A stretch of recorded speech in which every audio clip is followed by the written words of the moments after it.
여러분 혹시 지진을 경험해 본 적이 있으십니까? 예전에 포항에 큰 지진이 일어났을 때에 제가 부산에 살고 있었거든요. 그때 제가 17층에 살고 있었는데 저녁쯤에 집이 엄청 이렇게 흔들리는 것을 경험하고 아이들과 아내를 데리고 급하게 계단으로 17층을 내려가서 이렇게 피난을 간 적이 있습니다. 공터를 찾아서 가야 된다는 말에 무작정 넓고 큰 공터가 있는 곳으로 갔더니 굉장히 많은 사람들이 이미 모여 있더라고요. 그리고 좀 땅에 울림이 잦아들고 저희가 자주 가는 닭발집으로 갔습니다. 그런데 놀랍게도 그 닭발집의 모든 창문과 문과 이 모든 것들이 다 부서져 있고 그 건물 안에서 먹고 있던 사람들은 계산도 하지 못한 채로 다 피난을 간 상황이었습니다. 지진이 일어날 때 진동을 느끼는 강도는 저층보다 고층이 훨씬 심하다고 합니다. 약간의 흔들림에도 고층은 엄청 심하게 흔들리고 진동이 느껴진다고 합니다. 그래서였던지 저희 집에 있을 때 그 진동이 엄청 강하게 느껴졌었는데 실제로 땅에 내려왔을 때는 이렇게 진동이 크게 느껴지지 않았습니다. 긴 장대를 가지고 손잡이 부분을 이렇게 살짝만 흔들어도 손잡이 부분은 이렇게 흔들림이 작지만 끝부분에는 그 진동과 흔들림이 강한 것이 바로 이런 이치와 같다고 합니다.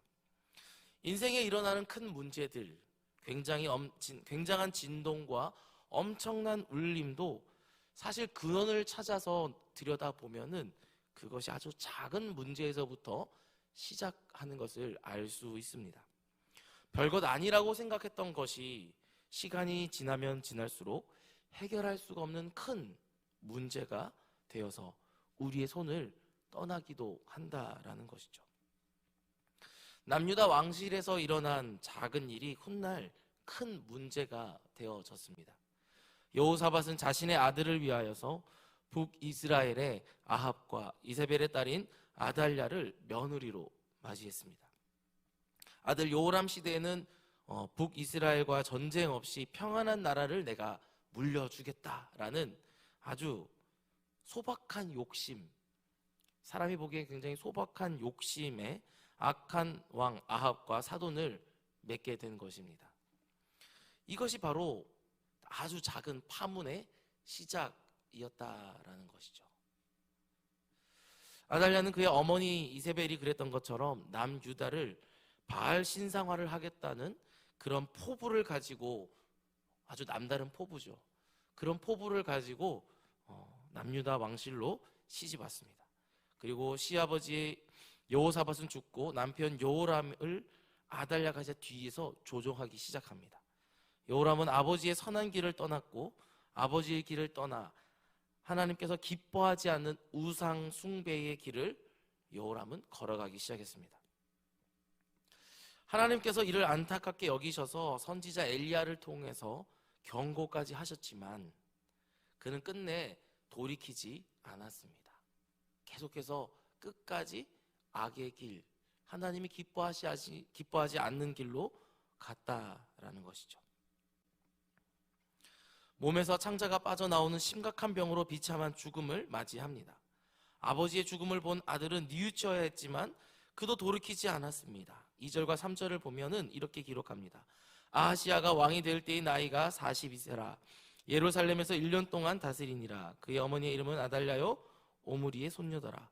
아하시야도 아합의 집 길로 행하였으니 이는 그의 어머니가 깨어 악을 행하게 하였음이라. 42세의 아하시야가 왕이 되었는데 이 정도 나이가 되면 자신이 그런 가지고 있는 내가 어떤 나라를 다스려야지라는 그런 국가관, 신앙관이 명확해질 때입니다. 하지만 그의 어머니 아달랴가 어릴 때부터 아들을 바알 신앙으로 훈련시켜서 그는 왕이 되고 나서도 하나님을 떠나 사는 모습으로 일관했습니다.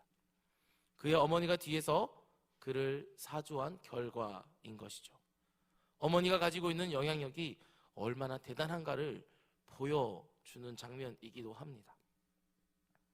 아하시야는 어릴 적부터 어머니로부터 배웠던 바알 신앙에 물들어 있었기 때문에 왕이 되어서도 그 길을 계속해서 걸어간 것이죠. 하나님은 그런 아하시야를 1년 만에 심판하십니다. 아버지는 몸에서 창자가 빠져나와 죽고 아들 아하시야는 북이스라엘 사람들의 칼에 의해서 죽임을 당하게 되는 것이죠. 아하시야가 외가댁을 방문했습니다. 북이스라엘에 방문한 아하시야는 마침 북이스라엘을 심판하는 예후의 칼날을 피하지 못하게 된 것입니다. 8절과 9절을 보면 이렇게 기록합니다. 예후로 하여금 아합의 집을 심판하게 하실 때에 유다 방백들과 아하시야 형제의 아들들 곧 아하시야가 섬기는 자들을 만나서 죽였고 아하시야는 사마리아에 숨었더니 예후가 찾음에 무리가 그를 예후에게로 잡아가서 죽이고 이르기를 그는 전심으로 여호와를 구하던 여호사밧의 아들이라 하고 장사하였더라. 이에 아하시야의 집이 약하여 왕위를 힘으로 지키지 못하게 되니라. 아멘. 아하시야는 이렇게 비참하고 허무한 결말을 맞이하게 되었습니다. 남편이 죽고 아들까지 죽자 아달랴는 스스로 여왕이 되고자 했습니다. 남유다 입장에서는 있을 수 없는 일이 벌어졌습니다. 10절을 보면 이렇게 기록합니다. 아하시야의 어머니 아달랴가 자기의 아들이 죽은 것을 보고 일어나 유다 집의 왕국의 씨를 모두 진멸하였으나 아달랴는 직접 남유다를 통치하는 여왕의 자리에 오르기 위해서 그리고 자리에 올라서 남유다의 모든 아들들을 죽였다라는 것이죠. 그리고 여왕의 자리에 올라서 6년 동안 나라를 손에 쥐고 바알 신앙을 전파하는 일을 했습니다. 이것이 남유다에 불어닥친 광풍이었습니다. 왜 이런 일이 일어나게 된 것일까요? 거슬러 올라가 보면 여호사밧이 쉽게 생각했던 결혼 문제에서부터 비롯된 일이었습니다. 아주 사소한 일이었습니다. 단지 아들에게 전쟁이 없는 나라를 내가 물려주고 싶다라는 아주 어떻게 보면 아버지로서는 굉장히 소박한 꿈, 그러나 하나님이 보시기에는 굉장히 소박하지 않고 정결하지 못하고 하나님 보시기에는 선하지 못했던 그 작은 일, 바알 신을 섬겼던 우상 숭배했던 집안의 딸을 며느리로 데려온 일, 그 작은 일 하나로부터 시작된 것이었습니다. 엄청나게 심각한 문제는 이렇게 아주 작은 것에서부터 시작됩니다. 작은 문제부터 출발하여 아무도 막을 수 없는 무시무시한 결과까지 도달하게 되는 것이지요. 다윗이 사람도 죽이고 간음도 범했습니다. 밧세바와의 부적절한 관계, 밧세바의 남편인 우리아를 죽인 일은 다윗의 태만으로부터 시작된 것입니다. 다윗은 왕들이 출전할 때가 되었는데 왕궁에 머물러 있었죠. 요압만 보내도 되겠다라는 생각을 머물러 있었습니다. 그의 그런 작은 태만으로부터 시작된 죄가 간음, 살인까지 이르게 된 것입니다. 여러분, 이렇게 작은 것이 굉장히 무서운 법입니다.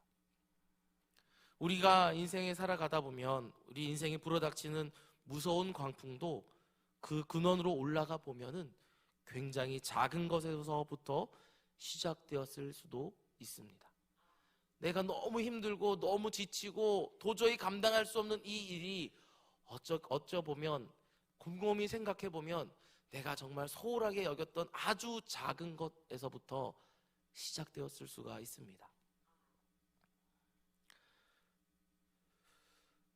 저는 이제 큰 지병이 없었는데요. 어느 순간부터인가 굉장히 무릎이 아프기 시작을 하더라고요. 도대체 왜 이렇게 무릎이 아플까 곰곰이 생각해 보니 예전에 한번 다쳤던 다리를 온전히 치료를 하지 않은 적이 있었던 것 같습니다. 무릎에 십자인대가 끊어지고 병원에서 수술을 권했지만 뭐 한 5% 정도 남아있다라는 그 얘기를 듣고 몸에 칼을 대기보다는 자연인적으로 치료가 될 수도 있다라는 그 믿음을 가지고 1년 반을 재활을 하면서 이렇게 가만히 보낸 적이 있습니다. 1년 반 정도가 지나서 병원에 갔을 때 원래 그 십자인대에 한 70% 정도 복구되었다는 얘기를 들었습니다. 그래서 수술하지 않기를 참 잘했구나라는 생각을 가지고 살고 있었는데 이것이 저의 잘못된 생각이었던 것이죠. 수술을 해서 완전히 고쳤어야 되는데 70%밖에 회복되지 않은 그런 인대로 계속 살아가고 있다 보니 이게 무리를 하게 되면 그쪽 다리가 좀 아프고, 아픈 다리가 아프다 보니 아프지 않은 다리에 힘을 더 주게 되고, 그러니 아프지 않던 다리도 여전히 아프게 되고, 그러면서 어르신들이 무릎 아플 때 왜 아프지 않은 다리가 아픈지를 공감하게 되더라고요. 아주 사소한 것이죠. 그냥 치료하면 되는 거였고 수술하면 되는 거였는데, 그걸 놔뒀더니 결국은 아프지 않던 다리까지도 아프게 되는 일이 벌어진 것입니다. 마찬가지입니다. 우리가 살아가면서 내가 아주 사소하게 여겼던 그 작은 일 때문에 어떻게 보면 우리에게 큰 어려움이 닥쳐올 수도 있다라는 것이죠. 여러분, 오늘 하루를 시작하면서 사소해 보이지만, 아주 나에게는 사소해 보이는 그런 일이지만 주님께 엎드리고 주님의 간섭을 구하시는 오늘 하루가 되기를 소망합니다. 그 작은 문제를 하나님께서 해결해 주셔서 더 큰 문제가 나에게 닥치지 않도록 하나님께 모든 걸 맡겨드리고 해결해 달라고 하나님 앞에 엎드리고 하나님께 구하고 하나님께 맡겨드리는 오늘 하루가 되기를 소망합니다.